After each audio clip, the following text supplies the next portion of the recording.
સત્સંગની શરૂઆત આપણે ગુરુ વંદનાથી કરીશું. ગુરુર બ્રહ્મા ગુરુ વિષ્ણુ ગુરુ દેવો મહેશ્વરા ગુરુ સાક્ષાત પરબ્રહ્મા તસ્મૈ શ્રી ગુરુવે નમઃ. તસ્મૈ શ્રી ગુરુવે નમઃ.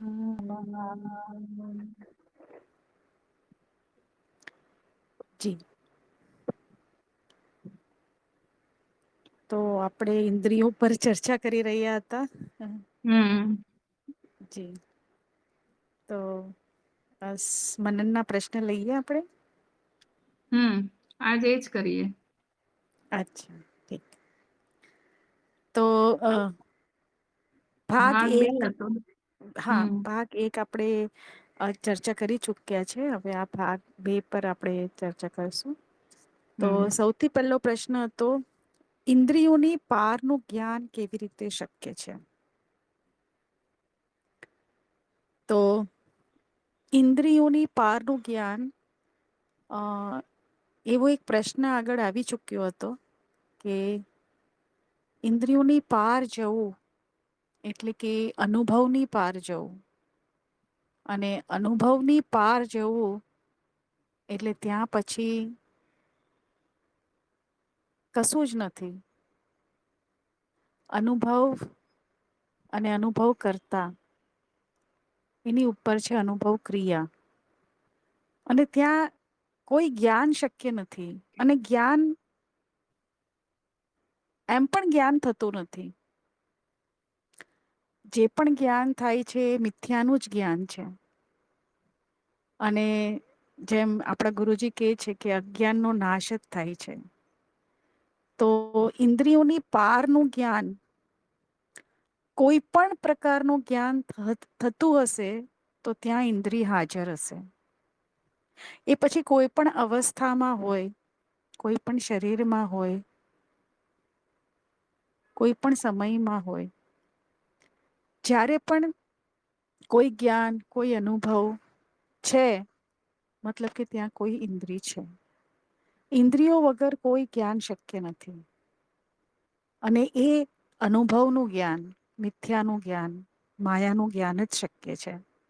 એની પારનું જ્ઞાન એ એની પરે જવાથી થાય છે, જ્યાં કોઈ જ્ઞાન નથી, કોઈ વ્યક્તિ નથી કે જેને જ્ઞાન થઈ શકે, કોઈ ઇન્દ્રિય નથી કે જેને જ્ઞાન થઈ શકે. ના અનુભવ ના અનુભવ કરતા એક માત્ર અનુભવ ક્રિયા. અને એ વિલીનતા છે. તો ત્યાં જ્ઞાનનું પણ સમર્પણ છે, કશું જ નથી. તો ઇન્દ્રિયોની પારનું જ્ઞાન શક્ય નથી, એવું કહી શકાય. જી. વેદિકાજી, કઈ કેવું છે જી જી. તમારે? ના, મને પણ આજ સમજ પડે છે કે ઇન્દ્રિયોને પાર તો અનુભવ કોઈ થઈ જ ના શકે. મતલબ આપણને જે ખબર પડે ઇન્દ્રિયોના માધ્યમથી જ ખબર પડે. હમ એટલે એવું છે, જે તમે કીધું એટલે એજ મને ઠીક લાગે છે કે એવું જ હશે. જી. આગળનો પ્રશ્ન છે કે શું ઇન્દ્રિયો આત્મજ્ઞાનનું માધ્યમ છે કે અંતરાય છે? તો આત્મજ્ઞાન એટલે મારા સ્વયંનું જ્ઞાન, કે હું કોણ છું. અને જ્યારે નેતિથી જ્યારે કશું જ નથી ત્યારે હું છું. તો આ સમજવા માટે જ્યારે આપણે આત્મજ્ઞાન લઈ રહ્યા હોય, બે વસ્તુ છે આની અંદર. એક છે આત્મજ્ઞાન અને એક છે આત્મબોધ. એક આપણે સાંભળ્યું છે અને એક આપણે જીવ્યા છે. આપણે કહી શકાય કે એ સ્થિતિમાં, એને સ્થિતિ પણ ના કહી શકાય, કોઈ શબ્દ નથી એના માટે. પણ હા, એ અનુભવ કરતા થઈ ગયા તમે, એ જે વસ્તુ છે એ અલગ વસ્તુ છે, અને આત્મજ્ઞાન જે સાંભળવું છે એ અલગ વસ્તુ છે. તો ઇન્દ્રિયો દ્વારા જ કંઈ ને કંઈ જ્ઞાન થશે પહેલા, અને પછી જ એની અંદર તમે સમજી શકો. તો જે શરૂઆતી જ્ઞાન છે આત્મજ્ઞાન, એ તો ઇન્દ્રિયોના માધ્યમથી જ થશે. પરંતુ આત્મજ્ઞાનથી આત્મબોધ તરફ જ્યારે જઈએ, ત્યારે આત્મબોધમાં પછી કોઈ માધ્યમ નથી. તો કહી શકાય કે ઇન્દ્રિયો અંતરાય નથી આત્મજ્ઞાનના માધ્યમમાં. એ માધ્યમ છે, કોઈ અંતરાય નથી. કારણ કે ઇન્દ્રિય ના હોય તો શ્રવણ, મનન અને નિધ્યાસન, જે આપણા જ્ઞાનના 3 ચરણ છે, એ કેવી રીતે થાય? તો આ બધા જ માટે પહેલા ઇન્દ્રિયો જરૂરી છે, અને ખૂબ જ સ્વસ્થ ઇન્દ્રિયો જરૂરી છે. તો આપણે કહી શકીએ કે હા, શરૂઆતી જ્ઞાન માટે ઇન્દ્રિયોની જ જરૂર છે. પરંતુ એના પછી જ્યારે સમજી શકાય કે ઇન્દ્રિયોના વિષય શું છે, જ્યારે વિષય સામે આવે છે ત્યારે ઇન્દ્રિયો શું કરે છે, તો એક સજગતા, એક હોશથી જ્યારે આપણે ઇન્દ્રિયોને ખાલી જોઈ જ લઈએ, એકવાર સમજી લઈએ, એકવાર તો ઇન્દ્રિયોને કહી શકાય કે આપણે એનું નિયંત્રણ કરીને એને ખતમ નથી કરી દેતા. કારણ કે એ શરીર, માનવ શરીર છે, એ ઇન્દ્રિયો સિવાય શક્ય જ નથી. બરાબર? તો એ તમે એને નષ્ટ નથી કરી શકતા, કે નાથી એને તમે સંપૂર્ણપણે નિયંત્રિત કરી શકો. શક્ય જ નથી એ. બરાબર? પરંતુ જ્યારે સજગતા આવી જાય, હોશ, અવેરનેસ, અને જ્યારે ખબર પડે કે ન્યૂનતમ, યા તો જેમ ગુરુજી કહે છે ને, કે એકદમ ઓછામાં કેવી રીતે રહી શકાય, એ સજગતા આવી જાય છે. અને ધીરે ધીરે ધીરે પછી વૈરાગ્ય, બધી જ વસ્તુના, બધા ઇન્દ્રિયોના વિષયમાં વૈરાગ્ય. એ વૈરાગ્ય એ પણ પોતે જાતે જ આવે છે. ચેતના વધતા બધા જ વિષયોનું તમે કહી શકાય કે નિરર્થકપણું સમજ પડે છે. અને ધીરે ધીરે ધીરે એ વૈરાગ્ય જ આત્મબોધ તરફ લઈ જાય છે. તો ઇન્દ્રિયો માધ્યમ છે, બિલકુલ માધ્યમ છે આત્મજ્ઞાન માટે, કોઈ અંતરાય નથી. જી. હમ હમ સરસ, તમે જી. સરસ સમજાવ્યું. ઇન્દ્રિયો જે છે એ માધ્યમ છે. શરૂઆતમાં શ્રવણ માટે તો ઇન્દ્રિયો જોઈશે જ. જેમ જેમ આપણને પછી જ્ઞાન થાય, એટલે આપણને એ પણ જ્ઞાન આપણને મળે છે કે ઇન્દ્રિયો આપણને કઈ જે આપણને અનુભવ થયેલો છે પહેલા જીવને, અથવા તો સ્મૃતિમાં જે પણ સંચય થયેલો છે, વિશ્વ સ્મૃતિમાં જે પણ સંચિત છે, એનો જ આપણને અનુભવ ઇન્દ્રિયો દ્વારા થાય છે. કોઈ નવીન જે છે, જીવન જે છે, અથવા તો જે અનુભવ ક્રિયા છે, એમાં હંમેશા નવીનતા છે. અને એ પુરાનું એટલા માટે આવે છે કેમ કે આપણે આપણા વિચારો આવે છે, એના લીધે આપણે એને એ જ દ્રષ્ટિથી જોઈએ છે, કેમ કે આપણે આનો ઇન્દ્રિયનો ઉપયોગ કરીએ છીએ. તો જો ઇન્દ્રિયોથી આગળનું કશું છે, જો છે હોય, તો એમાં ઇન્દ્રિયો મદદરૂપ નથી થતી, જેવી આપણે આગળ ચર્ચા કરી. તો આ જે આપણને જ્ઞાન થાય છે, એ જ્ઞાન કહેવામાં આવે કે નકારાત્મક જ્ઞાન થાય છે. એનો અર્થ એ થાય છે કે તમને ઇન્દ્રિયો જે બતાવે છે એ સાચું નથી, એ તમને જ્ઞાન થાય છે. એટલે આપણે જે બી જોઈ રહ્યા છીએ, તો જોઈ તો રહ્યા છીએ, પણ પછી એને આપણે એના આધાર ઉપર સત્યનો નિર્ણય નથી થતો. કેમ કે આપણને ખબર છે કે ઇન્દ્રિયો જે દેખાડે છે, અને એને આપણે જે અનુભવ કે જ્ઞાન એનું આપણે જે લઈએ છીએ, એ બધું આપણે પૂર્વ જે બી આપણા અનુભવો છે એના ઉપર આપણને મળે છે. તો એટલા માટે આપણે એને જીવન ઉપયોગી તરીકે, એટલે જીવન જીવવા માટે તો ઠીક છે કે એનો ઉપયોગ કરી લઈએ છે, પણ સત્યને જાણવા માટે ઇન્દ્રિયોનો ઉપયોગ આપણે નથી લેતા. એટલા માટે એને આપણે જે પણ અનુભવો થાય છે એને આપણે નકારી દઈએ છીએ કે આ સત્યનો અનુભવ નથી. એમ કરીને ઇન્દ્રિયોથી જે પણ અનુભવ થાય છે એને આપણે નકારાત્મક જ્ઞાનમાં અ ઉપયોગ કરીએ છીએ કે આ નથી, કેમ કે ઇન્દ્રિયો મને બતાઈ રહી છે એનો મતલબ કે એ સત્ય નથી. એવી રીતે એનો ઉપયોગ કરીએ છીએ આપણે. જી બિલકુલ સુંદર. આગળનો પ્રશ્ન હતો કે શું ઇન્દ્રિયોના માધ્યમથી બ્રહ્મની અનુભૂતિ થઈ શકે છે? તો જેમ કે પહેલો પ્રશ્ન હતો કે ઇન્દ્રિયોની પારનું જ્ઞાન અને હવે ઇન્દ્રિયોના માધ્યમથી બ્રહ્મની અનુભૂતિ. બંને એક જ છે. બ્રહ્મ હમ એટલે પણ જ્ઞાન દીક્ષા કાર્યક્રમ પ્રમાણે બ્રહ્મ જ્ઞાન મતલબ કે અનુભવ ક્રિયા. જ્યાં કોઈ દ્રષ્ટા નથી, કોઈ દ્રશ્ય નથી.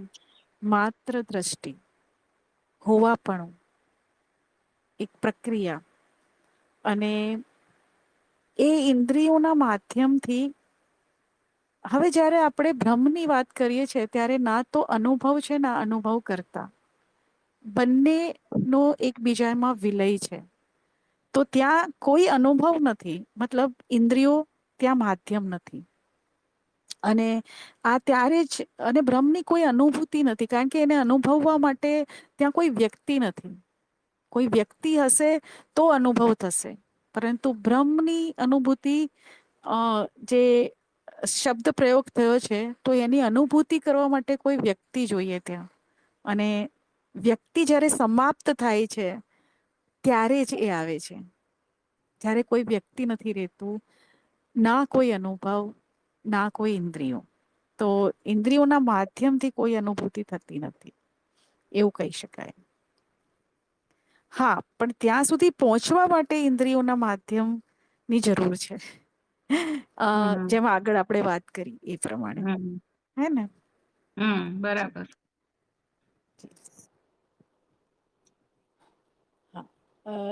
આગળનો પ્રશ્ન છે શું ઇન્દ્રિયોનો ત્યાગ જરૂરી છે કે તેનો સાચો ઉપયોગ?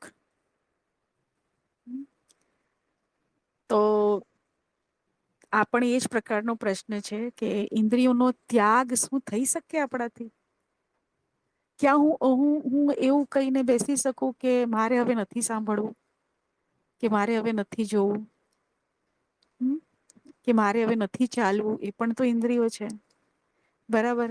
તો ઇન્દ્રિયોનો ત્યાગ ત્યારે જ થઈ શકે જ્યારે આપણે સંપૂર્ણ સમાધિમાં બેસી જઈએ ને હવે એ સમાધિ માટે આપણે એક અનંત સમય માટે એ સમાધિમાં ગયા. તો પછી ઇન્દ્રિયોની જરૂર નથી ત્યાં. પરંતુ જ્યારે મનુષ્ય શરીર છે તો ત્યાં હર પળ ઇન્દ્રિયોની જરૂર છે. એ પછી કર્મ ઇન્દ્રિયો હોય કે જ્ઞાન ઇન્દ્રિયો હોય તો ઇન્દ્રિયોની તો જરૂર છે. એની ત્યાગ જે છે એ પોસિબલ જ નથી, શક્ય જ નથી. તો અહિયાં ઇન્દ્રિયોના ત્યાગ કરતા એના વિષયો વિશે વાત કરવી જરૂરી છે કે જયારે ઇન્દ્રિયો ક્યારે સજાગ થાય છે? જ્યારે એની સામે એના વિષય આવે છે. જેવું દ્રશ્ય આવે છે તો આંખ સચેત થઈ જાય છે. જેવો ધ્વનિ આવે છે તો કાન સચેત થઈ જાય છે. તો ઇન્દ્રિયોના વિષય ઉપર ધ્યાન આપવું જરૂરી છે, ના કે ઇન્દ્રિયો પર. અને ઇન્દ્રિયોનો સાચો ઉપયોગ શું છે તો પછી? એનો ત્યાગ તો થઈ નથી શકતો તો સાચો ઉપયોગ જ કરી શકાય. તો સાચો ઉપયોગ શું છે? જેટલું જરૂરી હોય એટલું જ. જેટલું જોવાનું જરૂરી હોય એટલું જ, જેટલું સાંભળવાનું જરૂરી હોય એટલું જ, જેટલું જમવાનું જરૂરી હોય એટલું જ. જરૂરિયાત પ્રમાણે જેટલું આવશ્યક હોય એ ઇન્દ્રિયોનો સાચો ઉપયોગ છે. કે એક દ્રષ્ટાંત યાદ આવે છે કે જ્યારે ગાંધીજી જે હતા, મહાત્મા ગાંધી, તો એ જ્યારે સવારે બ્રશ કરતા હતા તો એમને એક બ્રશ કરવા માટે એક ગ્લાસ નું પાણી ફિક્સ રાખ્યું હતું કે મારે આટલું જ પાણી વાપરવાનું છે. અને એક દિવસ કોઈ સાથે વાતો કરતા કરતા જયારે એ કોગળા કરતા હતા તો પાણી ખતમ થઈ ગયું અને કોગળા થયા નતા. હમ બરાબર. તો એમને એટલું દુઃખ થયું કે તે દિવસે એમણે ઉપવાસ કર્યો કે મેં સજગતાથી એ વસ્તુ નથી કરી. બરાબર. જે વારે સજગતાથી કરવાનું હતું કે મારે એટલા જ ગ્લાસમાં બ્રશ કરી લેવાનું હતું. એટલી જ આવશ્યકતા છે, વધારે નથી. પણ ત્યારે ચેતના ન હતી. હમ તો આ જે છે કે જરૂરિયાત પૂરતું જ બરાબર અને એ ખૂબ જ જરૂરી છે. તો ત્યાગની જરૂર નથી, એના સાચા ઉપયોગની જરૂર છે કે ક્યાં કેટલું. બરાબર ને. હમ હા. જી. હમ ના આપણી બરાબર સાથે એટલે હમ હા હા હા બોલો. ના એટલે બસ આજ તમે જે કીધું એ વાત અંદર આવી ગઈ પૂરી કે ઉપયોગ હમ જીવન જીવવા માટે શરીરને જેટલી ઉપયોગીતા છે એટલી જ હમ એની જરૂરિયાત છે બાકી હમ. આગળનો પ્રશ્ન હતો ઇન્દ્રિય વિષયોમાં આસક્તિ કેવી રીતે અજ્ઞાનમાં અંતરાય બને આત્મજ્ઞાનમાં અંતરાય બને છે. ઇન્દ્રિયો વિષયમાં આસક્તિ જ્યારે ઇન્દ્રિયોના વિષયમાં આસક્તિ હોય એનો અર્થ જ એ થાય છે કે સંસારમાં જે પણ કઈ છે એ ખૂબ જ સત્ય લાગે છે. કારણ કે આશક્તિ એની સાથે જ હોય કે જ્યાં આપણે એ ભૂલી જઈએ છે કે આ અનિત્ય છે. હે ને હમ કોઈ પણ વ્યક્તિ જયારે બહુ વધારે સમય સુધી તમારી સાથે રહી તો એની સાથે આસક્તિ થઈ જાય છે કેમ આપણને એવું લાગે એ હંમેશા આપણી સાથે છે. એજ રીતે કોઈ વસ્તુ કોઈ ઘટના પરંતુ જ્યારે એ ખબર હોય કે કોઈ પણ વસ્તુ સામે છે એ અનુભવ છે અને એ અનિત્ય છે. અને જ્યાં સુધી એ આસક્તિ હોય ત્યાં સુધી હું કોણ છું એ સ્મરણ એ પણ આવું બહુ અઘરું છે. કારણ કે આસક્તિમાં ભૂલાઈ જાય છે કે સચ્ચાઈ શું છે સત્ય શું છે અને સત્ય એ જ છે જે અપરિવર્તનશીલ છે પરંતુ હમણાં આપણે પરિવર્તનશીલને સત્ય માની લીધું છે. તો એટલા હમ માટે ઇન્દ્રિયો વિષયમાં આસક્તિ એ આત્મજ્ઞાનમાં ખૂબ જ મોટું અંતરાય છે અને એમાં આસક્તિ જે છે એને વિરક્તિમાં કેવી રીતે લાવવું તો વિરક્તિ એટલે એવું નથી કે કશું જ નથી વાપરવાનું કે ભગવાને તમને એટલા સારા ઘરમાં જન્મ આપ્યો બધી રીતે અગર સુખી અને સંપન્ન હોય અને આવું સાંભળીએ કે જયારે આપણે બધી રીતે વિરક્ત થઈ જઈએ વિષયોથી તો જ આત્મજ્ઞાન થાય એ પણ ગલત છે. આપણે જે ભોગ આવે છે સામે એ ભોગને આસક્તિ વગર કેવી રીતે ભોગવવું એ જાણવું જરૂરી છે. એ કેવી રીતે કે એ છે તો પણ સુખ નથી અને એ નથી તો પણ દુઃખ નથી. એ અનાસક્તિ છે. એનો ઉપયોગ ન કરવો એનો ભોગ ન કરવો એ એ વિરક્તિ નથી.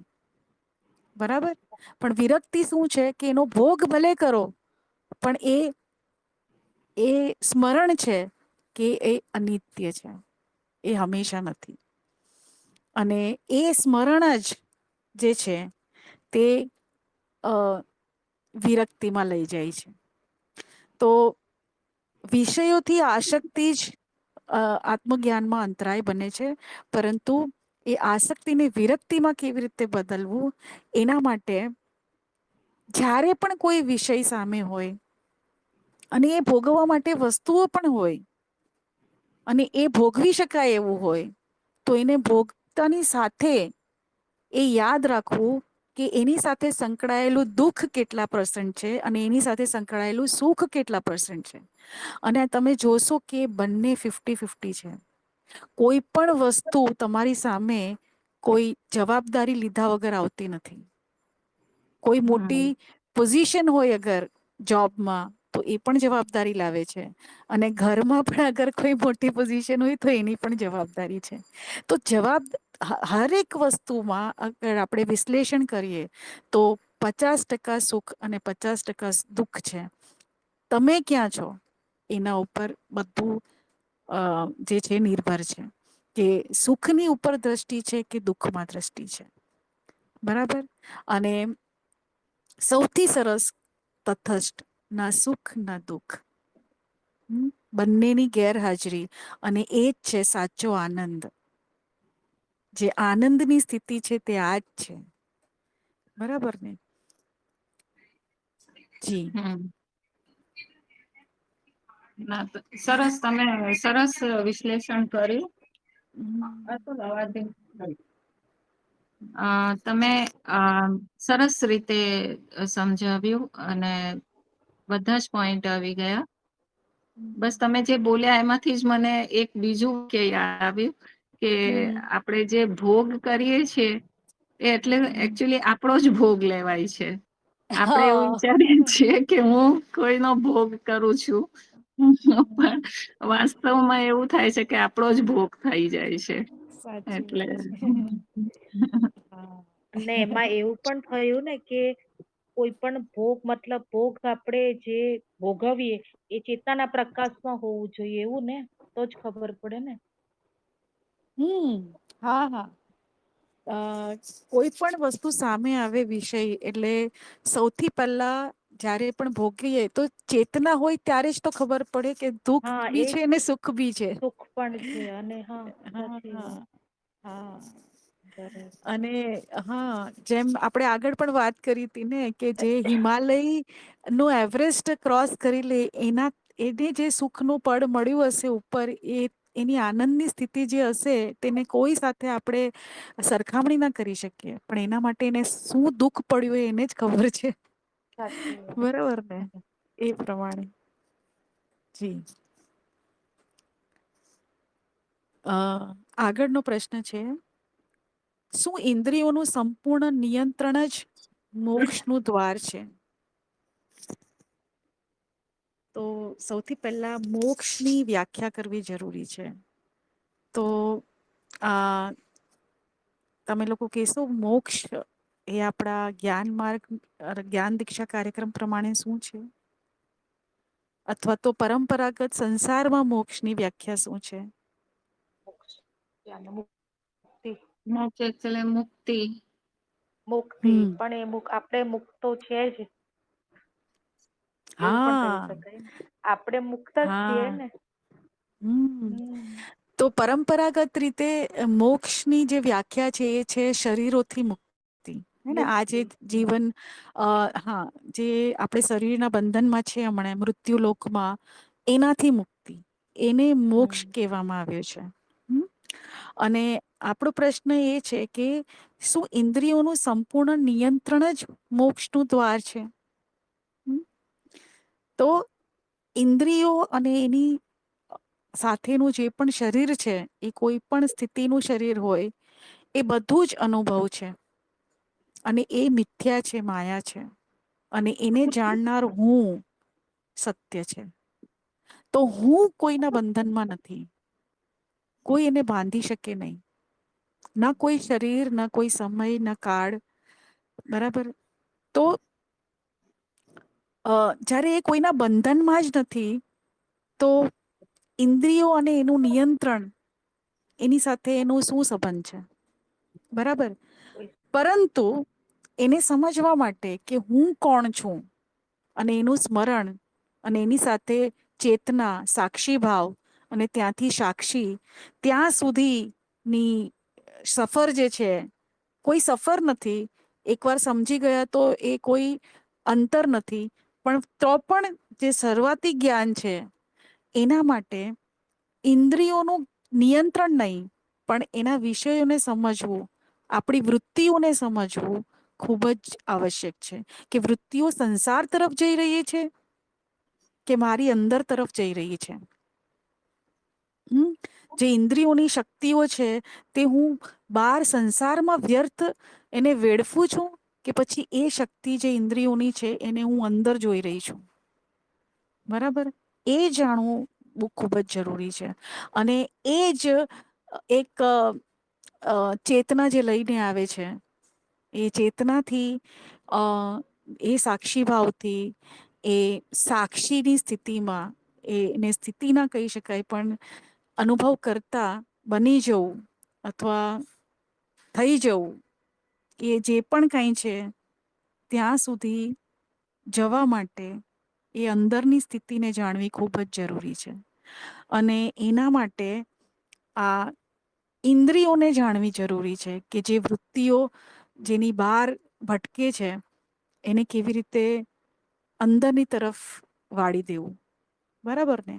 તો એક સજગતા જરૂરી છે આની અંદર, કોઈ નિયંત્રણ નહીં પણ સજગતા, જેનાથી નિયંત્રણ આપોઆપ આવી જાય. બરાબર ને? અને પછી એ આગળ જતા એ ઇન્દ્રિયોની પરે જોઈ શકાય, જાણી શકાય. બરાબર ને? જી. હમ. અને અને હું જો આવી રીતે કહું તો હમ એટલે સપોઝ કે તમે આપણે કીધું કે મોક્ષ શું છે, તો હમ એવું કીધું કે મુક્તિ, મોક્ષ એટલે મુક્તિ. તો હમ આ જે મુક્તિ છે એ કોનાથી મુક્તિ, એમ શેની મુક્તિ? તો હમ મારાથી, મારા હુંપણાથી મુક્તિ, મારો જે અહમ છે, જે મેં બને છે. હવે આ જે હું બનું છું, જે મારું મેંપણું છે, જે મારું હુંપણું, એ હુંપણું જે બને છે એ મારા વિચારોથી બને છે, કેમ કે અહમ મને વિચારોથી જ ઉત્પન્ન થાય છે, અથવા તો સામે જે પણ મને ઇન્દ્રિયો અનુભવ કરાવે છે એને હમ હું મેં અથવા તો મેરા, અથવા તો હમ હું અને મારું. હમ તો મારું હુંપણું અને આ મારાપણું, એ બે હમ મને મને શેનાથી મને અનુભવમાં આવે છે? એ મને ઇન્દ્રિયોથી અનુભવમાં આવે છે. તો હમ આજે મારું જે મોક્ષનો દ્વાર છે એ એમાં હું જ રૂકાવટ છું. એટલે મારું હોવાથી જ મારા અહમપણાનો જ એમાં રૂકાવટ છે. હવે એ હમ અહમ શેનાથી ઉત્પન્ન થાય છે? તો ઇન્દ્રિયોથી. કેમ કે શરીર જે છે એ ઇન્દ્રિયોનું ઘર છે. હમ ઇન્દ્રિયોને બધી વૃત્તિઓ લેવા માટે આ એક શરીર ધારણ કર્યું છે. એને એ હમ વૃત્તિઓના અનુરૂપ એ શરીર હમ માંથી એને બધી વિષયો મળે એટલા માટે એને આ શરીર લીધું છે. તો એની જે હમ વૃત્તિઓ હશે એ પ્રમાણેનું એનું શરીર છે.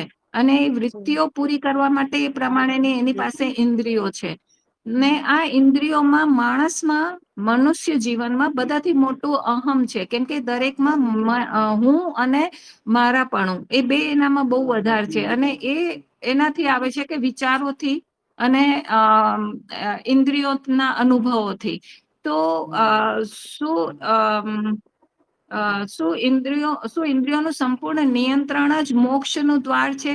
તો ઇન્દ્રિયોનું નિયંત્રણ કરવાથી મોક્ષનું દ્વાર નથી, પણ મેં અને મારુંપણું, આ જે હમ એને મારે ખતમ કરવું છે, એ આત્મજ્ઞાન અથવા તો સમજથી આવવાની છે. જેના માટે હમ ઇન્દ્રિયોની આવશ્યકતા છે, સમજ માટે. કેમ કે જ્ઞાનની, સમજની, બુદ્ધિની, બધાની જરૂર પડવાની છે.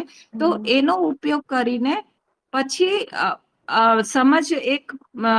એક સમજ ડેવલપ થાય છે, એક વિકસિત થાય છે સમજ. અને પછી એ સમજથી આપણે ઇન્દ્રિયોને ઉપયોગ આપણે કરી શકીએ કે કેટલી જીવન જરૂરત માટે ઇન્દ્રિયોનો ઉપયોગ છે. અને પછી એને ઉપર અત્યારે આપણે જીવન, જે પહેલા સંસારિક જીવન જીવ્યા, એમાં આપણે ટોટલી ઇન્દ્રિયો ઉપર જ ડિપેન્ડ હતા અને એના જ પ્રમાણે આપણે જીવતા હતા. પણ હવે હમ આપણને ખબર પડી ગઈ, સમજ એક મળી ગઈ આપણને કે એનો કેવી રીતે આપણે ઉપયોગ કરી શકાય. ના કે વિષયોના પ્રમાણે જ આપણે જીવન જીવવાનું છે, પણ વિષયોની જેટલી જરૂર છે એટલો ઉપયોગ કરીને બાકીને આપણે એક રેશનલાઇઝ જીવન જીવી શકીએ.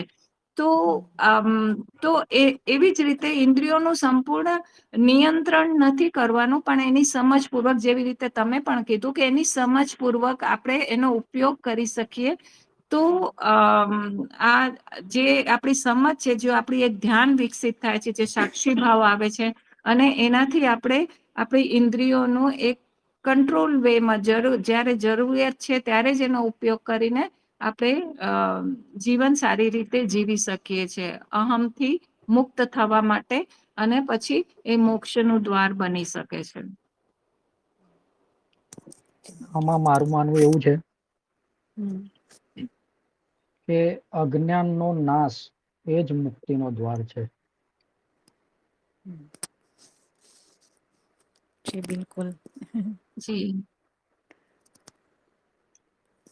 જેવું અજ્ઞાન નાશ થઈ જશે ને, હમ એટલે તમને બંધન અને મુક્તિ એ બંને ની અંદર કોઈ ભેદ દેખાશે જ નહીં, અને ખ્યાલ આવી જશે કે બંધન પણ નથી કે મુક્તિ પણ નથી. એટલે ખરા હમ અર્થમાં આપણે જોઈએ ને તો અજ્ઞાનનો નાશ એ જ આપણા મુક્તિનો દ્વાર છે. હમ. જી બિલકુલ હમ બિલકુલ જી સરસ. બરાબર. હા. પણ એ અજ્ઞાનતા છે, એ અજ્ઞાનના નાશ કરવા માટે અજ્ઞાનતા છે, એ ત્યાં જોઈ લેવું જરૂરી છે.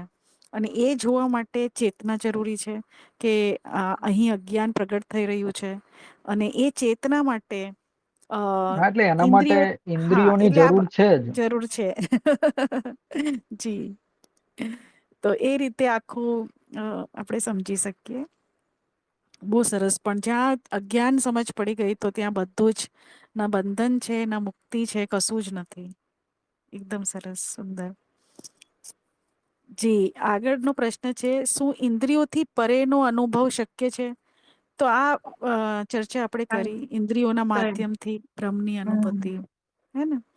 હમ આગળનો પ્રશ્ન છે, શું ઇન્દ્રિયો અનુભવ કર્તાનો અનુભવ કરી શકે છે? કારણ કે એક આપણા જ્ઞાન દીક્ષા કાર્યક્રમમાં જયારે અનુભવ કરતા વિશે વાતો ચાલે તો આપણે કહીએ છીએ કે બધા જ અનુભવ કરતાને થાય છે. અને બધા જ અનુભવ અગર અનુભવ કરતાને થતા હોય, એટલે કે એ અનુભવ કરતાના શરીરમાં આ બધા શરીર અને બધા અનુભવો છે, જેટલા પણ પ્રગટ છે, અસ્તિત્વનું પ્રગટ રૂપ જે છે તે અનુભવ કરતાની અંદર છે, એવું કહી શકાય.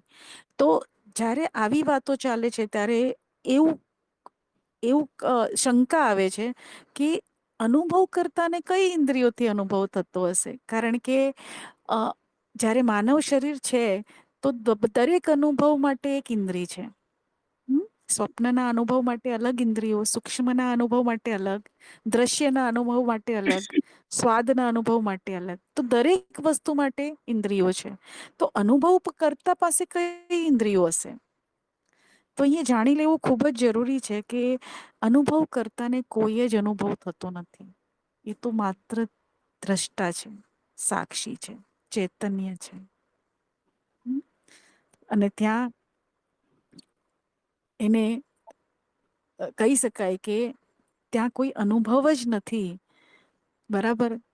તો ઇન્દ્રિયો કેવી રીતે હોઈ શકે? એ તો શૂન્યતા એટલે છે, આમાં કશું જ નથી. માત્ર હોવા પણ. જી જી. આમાં એવું પણ કહી શકાય કે હમ ઇન્દ્રિયો જે છે ને એ એવી હમ જ વસ્તુનો અનુભવ કરી શકે જે પરિવર્તનશીલ હોય. હમ અને આપણી અનુભવ કરતાની વ્યાખ્યા પ્રમાણે અનુભવ કરતા એ પરિવર્તનશીલ છે જ નહીં. તો જે પરિવર્તનશીલ છે જ નહીં, બરાબર, તો એનો હમ અનુભવ ઇન્દ્રિયો કરી જ નહીં શકે. કારણ કે એનામાં પરિવર્તન નથી. અને હમ ઇન્દ્રિયોને અનુભવ કરવા માટે પરિવર્તન જોઈએ. જી બિલકુલ. સાચી વાત કીધી. તો એ પ્રમાણે પણ આપણે કહી શકીએ કે અનુભવ કરતાને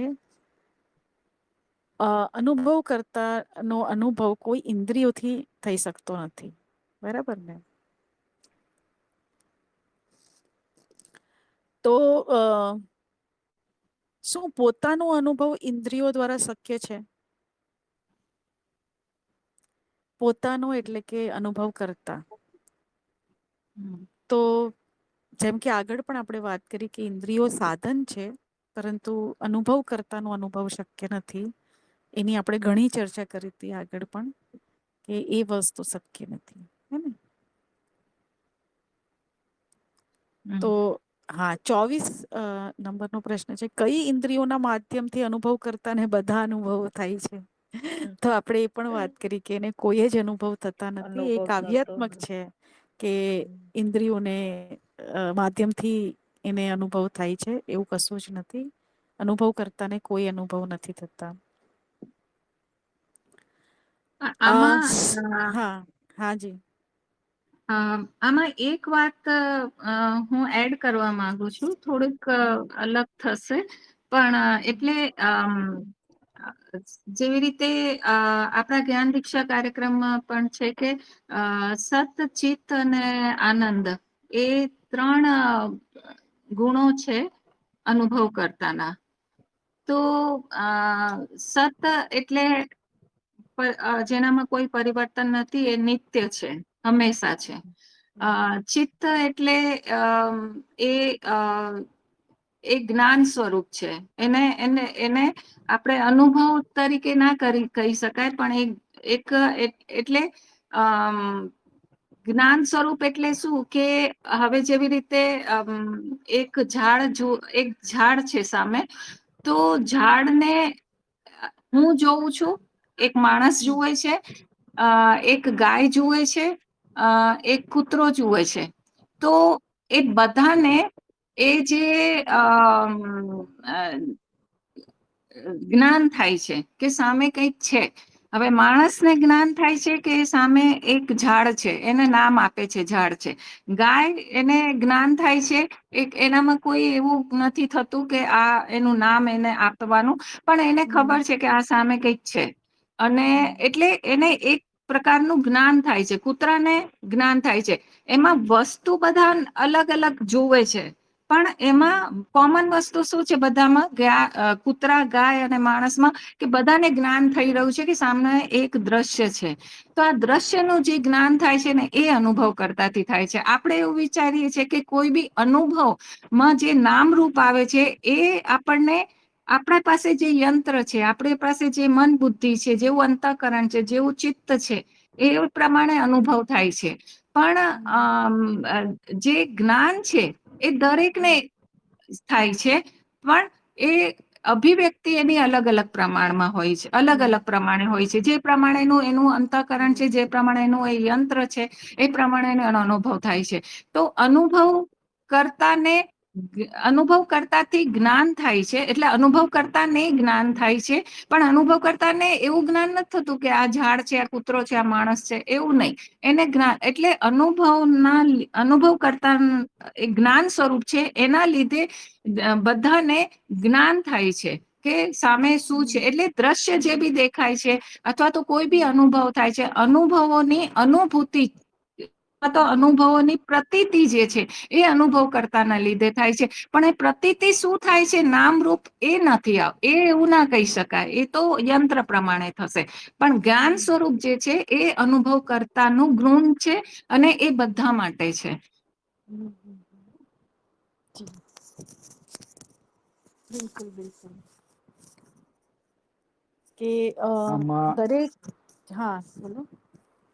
સત, ચિત, આનંદ, એની મારા સમજવા પ્રમાણેની જે વ્યાખ્યા છે ને, એ એવી છે કે સતને જાણી લો અને ચિત્તને જાણી લો, અને એ બંનેને જાણવાથી જે આનંદ થાય ને, એ સચ્ચિદાનંદ.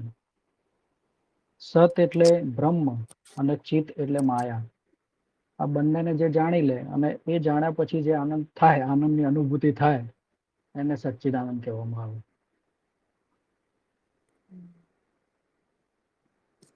સરસ, સુંદર.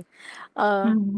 સત, ચિત્ત, આનંદ એટલે અનુભવ કરતા, અને એના જ્ઞાનથી થતો આનંદ, એના વિલયથી થતો આનંદ બી કહી શકાય.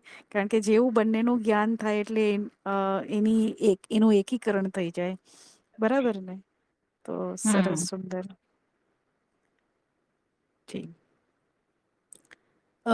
આગળનો પ્રશ્ન છે, શું ઇન્દ્રિયો પણ પ્રકૃતિનો ભાગ છે અને તેથી જડ છે?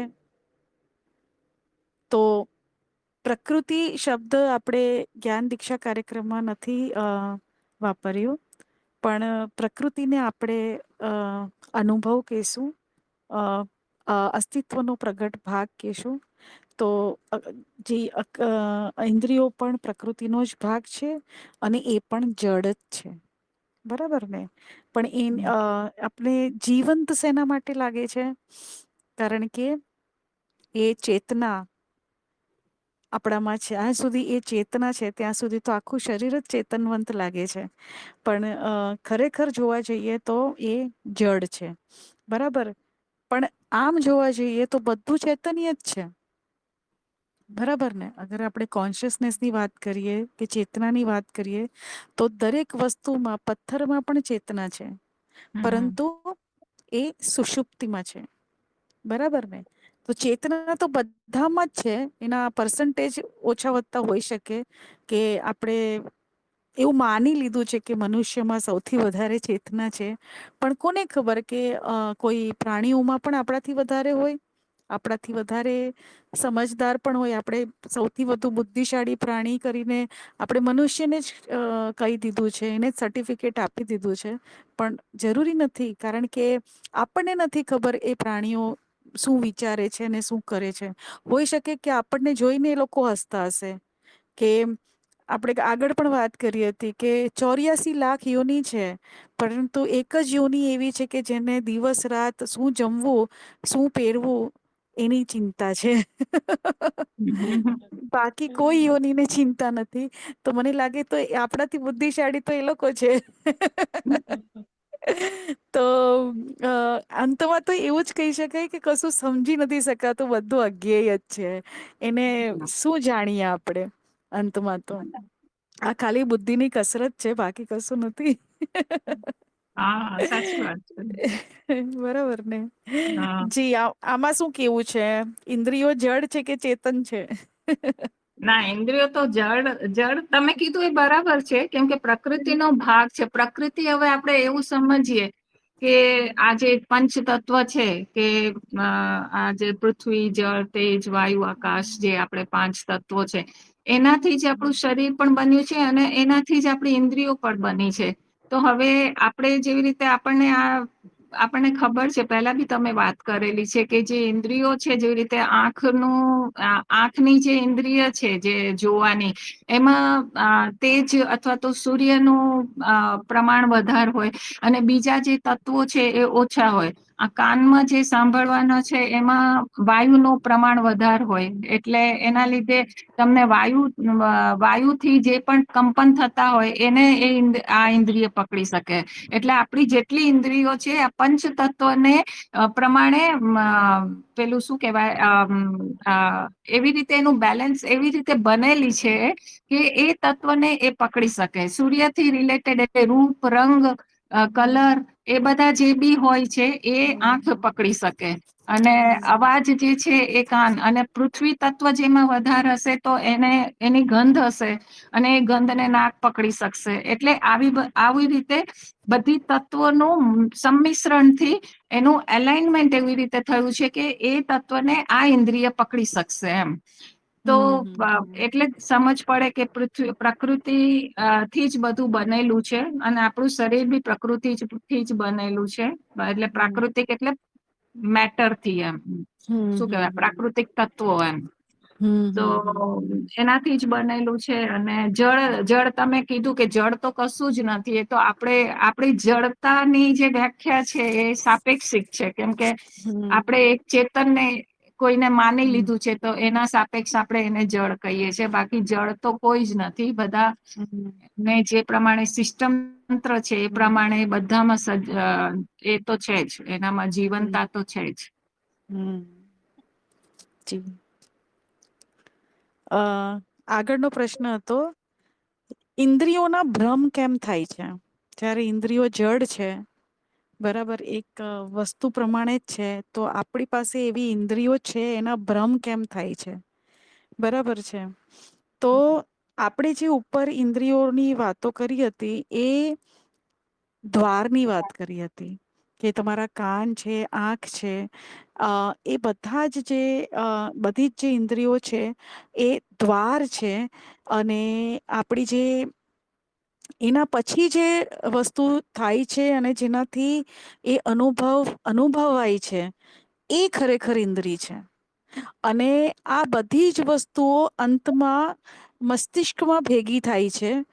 તો એવું લાગે છે કે ત્યાં કોઈક ઇન્દ્રિય છે. સાંભળતી વખતે સૌથી પહેલા કાનની અંદર ધ્વનિ જાય છે અને પછી એનું પ્રોસેસ કંઈક મસ્તિષ્કમાં થાય છે. તો એવું લાગે છે કે કાન એક ઇન્દ્રિય છે, પણ કાન ઇન્દ્રિય નથી. કાન તો એક દ્વાર છે, એક રિસીવર કહી શકાય. જેમ મોબાઈલમાં રિસીવર જે સિગ્નલને રિસીવ કરી લે એ રીતે એ ખાલી તરંગોને લઈ લે છે બસ. અને એને એ જે તરંગ છે એ તરંગને એક વિદ્યુત તરંગમાં એનું રૂપાંતરણ કરી દે છે. બસ આ એનું કામ છે. કાનનું કામ આટલું જ છે. અને એને આગળ મોકલી દે છે. એ ઇન્દ્રિય નથી કે જે સાંભળે છે. સાંભળવાનું કામ હજી આગળ થાય છે. જ્યાં એ મસ્તિષ્કમાં જઈને એના પછી શું કરે છે ખબર નથી. એના પછી સાયન્સને બી ખબર નથી કે આગળ શું થાય છે.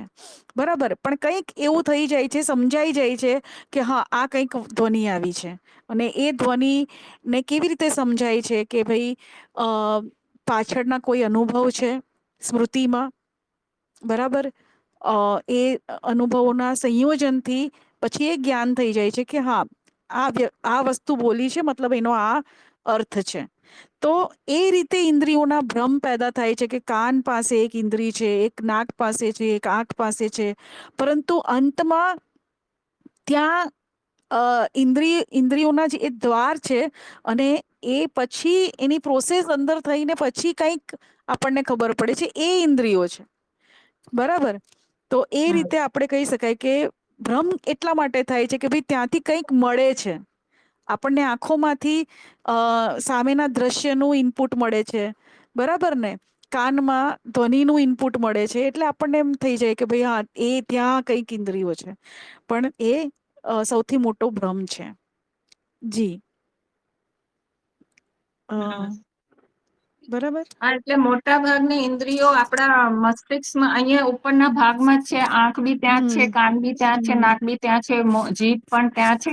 અને હમ એનું અને મસ્તિષ્કમાં બધા ન્યુરોન્સ વધારે છે, બધા ભેગા ત્યાં હમ થાય છે. એટલે આપણને હમ એવું લાગે કે બધું જે મને સમજ પડે છે બધું હમ મસ્તિષ્કથી ને આ ઇન્દ્રિયોથી સમજ પડે છે. પણ એવું નથી, કેમ હમ કે આપણે હમ જે લોકો ના જોઈ શકતા હોય કે ના સાંભળી શકતા હોય તો એને બીજી ઇન્દ્રિયો વધારે કામ કરતી હોય છે. અને એ હમ પાવરફુલ થઈ જાય. અને આપણા હમ શરીરમાં તમને ક્યાંય બી થોડુંક બી કોઈ ટચ કરે અથવા તો ક્યાંય બી મચ્છર કરડે હાથમાં કે પગમાં તો તમને તરત ખબર પડે. એનો મતલબ હમ કે બધા જ સેન્સેશન છે આખા શરીરમાં. હા, શરીરમાં છે. જી હા, બિલકુલ. આખા અને શરીરમાં છે. આપણે એવું કહીએ છે ને કે આંખો ઇન્દ્રિય છે અને એનાથી હું જોઈ શકું છું. તો હમ એક ઇન્ટરનેટ પર એક વિડીયો જોયો છે મેં, જે શ્રી શ્રી રવિશંકર મહારાજ છે એમનું એક શાળા ચાલે છે, એક ગુરુકુળ શાળા. અને હમ એમાં 17 દિવસનો, માત્ર 17 દિવસનો એક કોર્સ છે. જેમાં હમ એ દરેક જે બાળકો આવે છે એમને આંખો બંધ કરીને વાંચતા હમ શીખવાડે છે. ઓ આંખો બંધ કરીને. વિચારો, હમ આપણને એવું લાગે ને કે આંખો ઇન્દ્રિય છે જે જોઈ શકે છે. ના, એવું નથી. હમ બરાબર ને. અને એનું જે પણ કોઈ વિદ્યાર્થી હતા એમનું ઇન્ટરવ્યુ આવ્યું હતું, તો એમણે કીધું કે બહુ ડિટેલમાં દેખાય છે ઇનફેક્ટ આંખ વગર. અને એની હમ ટીચરનું ઇન્ટરવ્યુ હતું કે ટીચરે કીધું કે 100 અગર ક્લાસમાં વિદ્યાર્થી છે તો 100 ના 100 એ આંખો બંધ કરીને જોઈ શકે છે. અને એમાં ઘણા બધા એવા છે કે જેને જીવનમાં કોઈ દિવસ રંગ જ નથી જોયા. એ જ્યારે જન્મજાત જ એમને બ્લાઇન્ડ છે. હમ બરાબર, એવા બાળકો પણ છે. બટ એમાં એક શરત છે કે છોકરાઓ 15-16 વર્ષથી નાના હોવા જોઈએ. કારણ કે હમ 15-16 વર્ષ પછી જે આપણું લોજિકલ બ્રેઇન છે, લેફ્ટ બ્રેઇન જેને આપણે કહીએ છીએ, એ બહુ હમ બધું ડેવલપ થઈ જાય છે. તો એમાં પહેલેથી જ નકારાત્મકતા આવી જાય છે કે આવું થોડી થઈ શકે.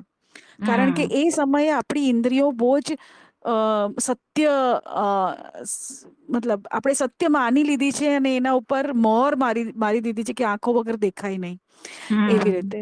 તો એ જે અંદર ચાલી ગયું છે ને, એને બહાર કાઢવું બહુ મુશ્કેલ છે, અને નાના બાળકોમાં એ નથી. બરાબર. હમ તો આ રીતે આપણે એવું વિચારી શકીએ કે બીજા પણ ઘણા બધા એક્સપેરિમેન્ટ, હું એક એ વિડીયો અહીંયા મોકલાવીશ. બીજા પણ ઘણા એક્સપેરિમેન્ટ એ વિદ્યાર્થીનીએ કર્યા કે વિધાઉટ, મતલબ હાથ લગાડ્યા વગર એ વસ્તુને કેવી રીતે મૂવ કરી શકે. બરાબર. હમ અને બ્લાઇન્ડ ફોલ્ડ હતી, એને એવું ખબર પણ નથી કે ત્યાં શું વસ્તુ મૂકી છે. બરાબર. તો આ હમ ખરેખર, મતલબ હમણાંની જે આપણું વિજ્ઞાન છે, એ એક ઓર ઇન્સ્ટ્રુમેન્ટ જ શોધવા પર લાગી ગયું છે. પણ અહીંયા ઇન્સ્ટ્રુમેન્ટ વગર બધી વસ્તુઓ થઈ રહી છે. હમ બરાબર ને? હા કે પહેલાના હમ જમાનામાં આપણે વાતો કરવા માટે કોઈ ઇન્સ્ટ્રુમેન્ટની જરૂર નથી. એમાં ટેલિપેથી હમ કામ કરતી હતી, હે ને? હા તો હમ અને હમણાં આપણે બધા ડિવાઈસ બનાવીને જ સગવડો ઊભી કરી રહ્યા છે. બરાબર. તો એ પણ એક છે કે આપણને કેટલો મોટો ભ્રમ છે કે આંખો હશે તો જ હું જોઈ શકું, કાનો હશે તો હમ જ હું સાંભળી શકીશ, પણ એવું નથી. બરાબર ને? હમ તો હમ એ પણ એક ભ્રમ જ છે. જી. એટલે આપણે નાનપણથી શું છે, આંખો હોય આપણી પાસે કાન હોય ના, આપણે એનો ઉપયોગ કરીએ છીએ તો આપણે હમ સૂક્ષ્મતામાં જતા જ નથી કે ભાઈ આપણે બીજું પણ ડેવલપ કરીએ. જેવી રીતે આપણે તંત્રમાં પણ એવું છે કે તમારે હમ સ્થૂલ ઇન્દ્રિયો જે છે એનું તમે ઉપયોગ કમ કરશો અને આંખ બંધ કરીને હમ બેસો તો તમારી અંદરની સૂક્ષ્મ ઇન્દ્રિયો છે એ કામ કરતી શરૂ થશે. તમે જેટલું આંખો બંધ કરીને પોતાની હમ જાતને સમેટીને સીમિત કરીને એક જગ્યાએ બેસશો તો તમારી બીજી ઇન્દ્રિયો જે છે, ઘણી વખત હમ આપણે આંખ બંધ કરીને જયારે ધ્યાન કરીએ છીએ તો આપણે સપોઝ કે હમ જંગલનું ધ્યાન કરું તો મને જંગલનું રિયલ એવું લાગે કે હું રિયલ સીન જોઈ રહી છું. તો એ શું છે, હમ આપણી અંદરની જે ઇન્દ્રિયો છે એ જોઈ રહી છે. આપણે હમ આંખો ખોલીને આકાશ જોઈએ અને પછી જયારે આંખો બંધ કરી દઈએ તો આપણે એ જ આકાશ આપણને અંદર દેખાય છે. તો શું એટલું મોટું આકાશ અંદર આવી ગયું? ના, એ ના આવ્યું. સૂક્ષ્મ ઇન્દ્રિયોથી આપણને દેખાઈ રહ્યું છે. તો સાચી વાત છે. પણ આપણે એને ડેવલપ જ નથી કર્યું, કેમ કે આપણે આ બારની ઇન્દ્રિયોનો જ ઉપયોગ કરીએ છીએ. હમ. અને આપણા જ્ઞાન દીક્ષા કાર્યક્રમમાં ગુરુજીએ એટલો બધો ભાર મૂક્યો છે આના ઉપર કે બધી માન્યતાઓને તોડો. કે તમારી હમ ધારણા જે માન્યતાઓ છે એને તમે ધરાશાયી કરો. તો આપણે કઈ માન્યતાઓ તોડીએ છીએ કે જે સમાજની છે, જે માતા પિતા હા એ આપી છે.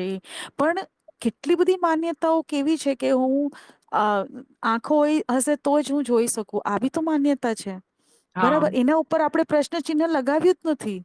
એને તો હમ આપણે કેટલું યુનિવર્સલ ટ્રુથ માની લીધું છે. એવા તો કેટલા હમ બધા ટ્રુથ હશે કે જેને આપણે માની લીધા છે પણ છે નહીં. બરાબર. હમ તો એ માન્યતા, હવે આપણે કોઈ XYZ કોઈને કહીએ તો પણ કોઈ હશે કે હા એવું જ હોય ને. બરાબર કે નહીં? પણ ખરેખર દરેક વસ્તુ પર હવે પ્રશ્નાર્થ ચિહ્ન લગાવવાની જરૂર છે. કે ખરેખર હમ શું આવું હોય? પેલા હું મનન કરું, હું જોઉં. બરાબર ને? એટલે ટૂંકમાં બધાથી પહેલા તો આપણે જે અનુભવોને આપણે સાચું માનીએ છીએ ને એના જ ઉપર બધાથી મોટો હમ પ્રશ્ન લગાવવાની જરૂર છે કે લગાવવાની ભાઈ જરૂર છે. આટલું જ નથી એમ, આના સિવાય ઘણું હા બધું છે. હા, સાચી વાત છે. આગળનો પ્રશ્ન લેશું. હમ ઇન્દ્રિયોના અપરોક્ષ જ્ઞાન ઇન્દ્રિયોના માધ્યમથી થાય છે, પણ ઇન્દ્રિયો ખોટી છે, અસત, અનિત્ય અને અપૂર્ણ છે. તો ઇન્દ્રિયો દ્વારા મળતું જ્ઞાન નિત્ય, સત અને પૂર્ણ કેવી રીતે હોઈ શકે? તો હમ બરાબર છે. ઇન્દ્રિયો દ્વારા મળતું જ્ઞાન અનિત્ય છે, અસત્ય છે, અપૂર્ણ છે. એ છે હમ જ નહીં નિત્ય. બરાબર ને? હમ કારણ કે જયારે આપણે કહીએ છીએ અપરોક્ષ અનુભવ, તો શું એવું થોડી ના છે કે અપરોક્ષ અનુભવ એટલે સત્ય છે? મારી સામે દેખાય છે એટલે સત્ય છે? તમે જાણી હમ શકો છો કે મૃગ મરીચિકા, જે રણ પ્રદેશમાં જે આપણને પાણી દેખાય છે, એ તો અપરોક્ષ અનુભવથી દેખાય છે કે હા ત્યાં પાણી છે, મારી આંખો જોઈ રહી છે. પરંતુ ખરેખર પાણી છે? ના નથી. હમ તો એવું નથી કે અપ્રોક્ષ અનુભવ એટલે એ સાચા જ હોય. એ સાચા હમ છે જ નહીં. કોઈ હમ કાળે સાચા નથી. કારણ કે આપણે જોયું કે માયા જે છે તેમાં શું છે? નશ્વરતા, અનિત્યતા, અપરિવર્તનશીલ. બરાબર? તો એ સત્ય કેવી રીતે હોઈ શકે? પ્રતીતિ માત્ર છે. તો હમ ખરેખર ઇન્દ્રિયોના માધ્યમથી વસ્તુ જે આપણે જોઈ રહ્યા છે તે ખોટી જ છે, અસત્ય જ છે, અનિત્ય જ છે અને અપૂર્ણ જ છે. બરાબર છે? અને એના હમ દ્વારા જે જ્ઞાન મળે છે એ પણ અસત્ય, અપૂર્ણ, અનિત્ય જ છે. બરાબર ને? એ આપણો ભ્રમ હમ છે કે આપણને બધું સાચું જ્ઞાન થઈ રહ્યું છે. એ સાચું છે જ નહીં. જી. આમાં ઇન્દ્રિયો છે ને એ ખુદ એક અનુભવ છે. હમ. અને અનુભવ એ અસત્ય છે. એટલે ઇન્દ્રિય પણ અસત્ય જ છે. અને જે અસત્ય છે એ જ્ઞાન જે કંઈ પણ આપશે, જ્ઞાન આપશે કે અજ્ઞાન આપશે, એ અસત્ય જ આપશે. હમ. સત્ય એ છે જે પરિવર્તન થતું જ નથી. બરાબર? એટલે એ ઇન્દ્રિયની કોઈ દિવસ પકડમાં આવવાનું જ નથી. એટલે જે કંઈ પણ જ્ઞાન થશે કે અજ્ઞાન થશે એ બધું અસત્યનું જ હશે.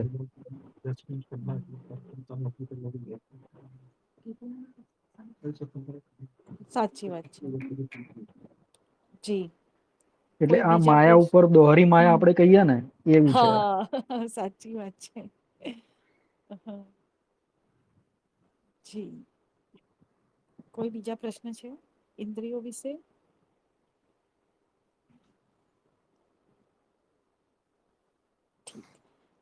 તો આવતા વખતે આપણે ચિત્તનો વિષય લેશું હવે. અને અનુભવમાં આગળ વધીશું. ઠીક. ચિત્તમાં પેલા છે ને આપણે શું છે ચિત્તના જે ગુણો છે એના ઉપર હા, પેલા ચિત્તના નિયમો છે. હા નિયમો હા ચિત્તના નિયમો છે. હા, એ લેશું આપણે. એક બરાબર. એક કરીને લઈએ એટલે શું છે કે હમ. થોડું ડિટેલમાં અ જઈ શકાય. થઈ શકે હા ચર્ચા એના વિશે. ત્યાં તો એક બે ગુરુજીએ તો એમની 36 એટલે 36 પર તો બતાવી છે. તો આપણે લેશું એક એક કરીને બધું. હમ બરાબર? જી. તો જોડાવા માટે ખૂબ ખૂબ ધન્યવાદ. પ્રણામ. ધન્યવાદ. આભાર. પ્રણામ.